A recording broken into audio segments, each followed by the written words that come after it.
মদিনার বাজার দিয়ে নবীজি যাচ্ছেন, নবীজির একটা উট পছন্দ হয়েছে। আলহামদুলিল্লাহ তো নবী উটের মালিকের নিচে কাছে গিয়ে নামতেছি জিজ্ঞেস সে করলেন, ভাইয়া এই উটটার দাম কত? জাবালের ওই রহমত থেকে, দামাদামি হলো, নবী সে দামে যেখান কিনতে থেকে রাজি হলেন। কিন্তু নবীর হযরত কাছে আদম তখন আলাইহিস অর্থ সালামের মা ছিল হাওয়া না। তখন নবীজি ওনাকে দোয়া বললেন, চেয়েছিলেন আপনি এবং আমাকে আল্লাহ উটটা দেন, আমি এখনই দোয়া গিয়ে কবুল আপনার সেই করেছেন। প্রাপ্যটা লক্ষ পাঠিয়ে লক্ষ দিচ্ছি। কবুতর উটের আসলে মালিক এখানে ওনাকে উটটা দিয়ে দিলেন। আছে। এখানে আশেপাশে যারা উটের মালিক ছিল সবাই জিজ্ঞেস করতেছে, এই পাগলা, তুমি কি যাকে উট দিয়েছো তাকে চিনো?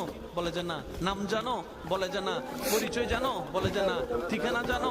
না। তো তুমি যে উটটা দিয়ে দিলা, উনি যদি উটের টাকাটা না পাঠায় তখন তো তুমি লসের মধ্যে চলে যাবা।